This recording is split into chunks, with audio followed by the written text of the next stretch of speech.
Jan, you've got fans around the world and some big ones. You've got Pink, you've got Taylor Swift, Rose Byrne, Jennifer Lopez, that's just a few names.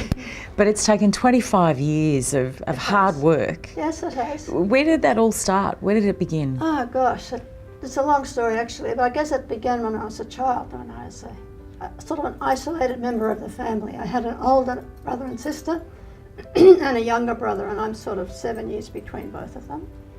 So I had to play alone a lot. We lived on the land. My father was a farmer and grazier. So I lived in my imagination and dressed up. So when you were little, was it about dressing up dolls and the clothes, or yes. about jewellery? No, a bit of whatever I could get hold of. Jewellery was part of it, but certainly just dressing up, adorning. And my little brother, when he was eventually born. And did you adorn him? Yeah, dressed him up, took his photos. And then when I was a little older, I was allowed to go to the matinee in Narrabri every Saturday afternoon to the movies, and it was sixpence to get in and sixpence to spend. So it was a big event in my life because they were all musicals and singing and dancing and the glamour of Hollywood and all that, and I just soaked all that up. So I think things have been going on in here for a long time. Did your parents encourage you? Yes. Well, both my mother and father loved to dance together, and my father was probably the only grazier that I know that had his own dancing pumps, shiny black, beautiful tuxedos and dinner suits, and my mother would go off looking glamorous. That was their wedding day. How old were they? At 20 and 21. So how did they inspire you, your mum and dad? Just by their attitude, and my mother was a pretty get up and go person, and so was my dad, and just that they, as I said, always looked great and inspired me in that way, and to make the most of myself and to get on in life. So what made you decide to leave Narrabri?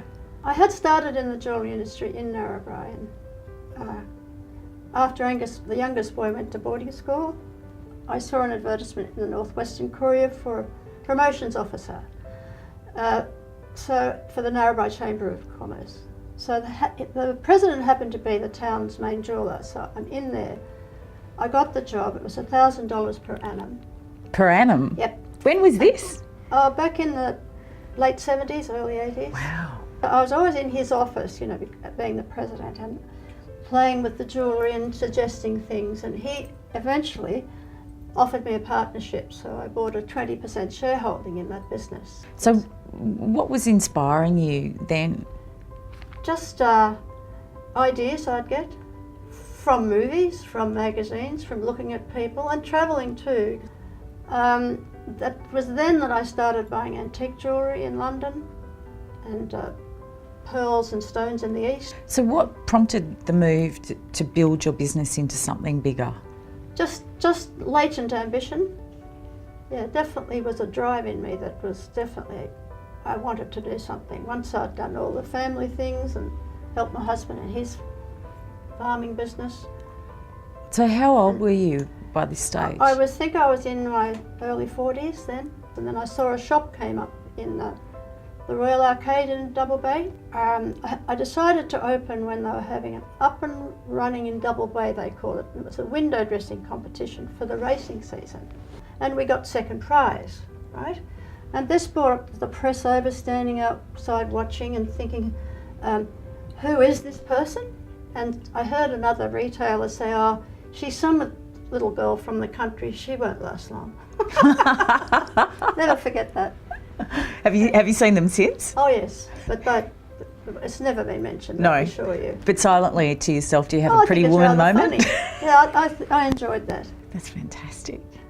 Yeah. So obviously that drew a lot of attention to your business. It drew a lot because that very weekend we got in the Sunday Telegraph, got a mention because of it, and so the press started to take an interest in us. So that helped a lot. And where did it go from there? Well, we were there for a year, and I could see that I needed to be more on the street and something a little bigger. So after 1 year, I took the shop in Cross Street, where we are now. Did you take a deep breath? You know, it's one thing to expand a shop and move into a different premises in the same suburb. It's another thing to take on Melbourne, to take on Hong Kong. That sort of true, it is true, it is another thing. But by then, I'd been in Cross Street about 10 years, and then Angus Logan, my youngest son, had been working in London in the advertising industry. He came on board, came home, decided to help me out for a while. He runs the business now, since about 97, I think. Are you happy it stayed in the family? Oh, totally. It wouldn't be the same. It wouldn't have happened out with anyone else. I would never have brought someone in to do that, ever. It was either family or not at all. And does he have a say in the design? Totally. Yes, absolutely. Yes. So things like the new collection that I'm dripping in, which is has a fabulous. say in it. Thank you. That's pretty on. Well, thank you Yeah. for loaning it to me for the it's a interview. pleasure. It's great. I know that you opened your Hong Kong store in the middle of a SARS outbreak. We did. What were the cultural sensitivities with that? It would have been a bit of a nightmare. We just took some jewellery up there on one of the trade fairs and showed it to a couple of people.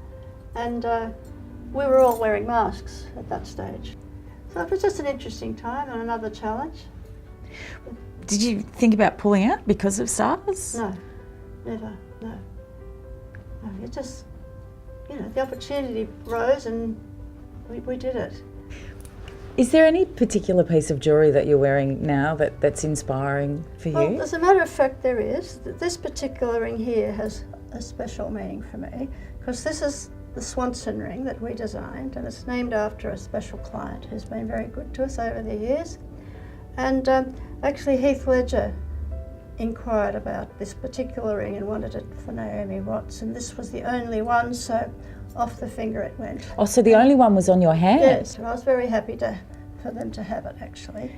But I kept thinking, now one of these years I'd like to buy one of those, get one back for myself. And then on a particular birthday, I think it was my 70th, towards the end of the day, Angus said, "Hey, come down to the shop for a minute, Mum, I just want you to check the front window." So I said, "Oh, okay." So I go down, at the end of the day, all the jewellers are lined up in there from upstairs in the workshop, and all the staff.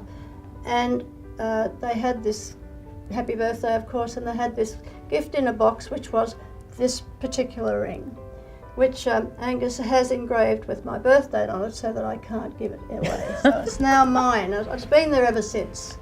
So that's quite a long time actually. So it's got a special meaning, yes. Oh, that's a lovely story. You're a really inspiring woman because there are so many people who have families and devote their time to their families and then wonder about whether or not they missed out on having a career, and you elected to then go and have one and craft out this very successful business. Yes. What would you say to other women who are thinking about doing something like that? Well, look, I think I'd probably say, look, it's never too late. That's my message, because by the time I did open that shop in 1989, I was 50. So it just goes to show it can be done. I think that's great advice. Thanks, Jan. Thank you.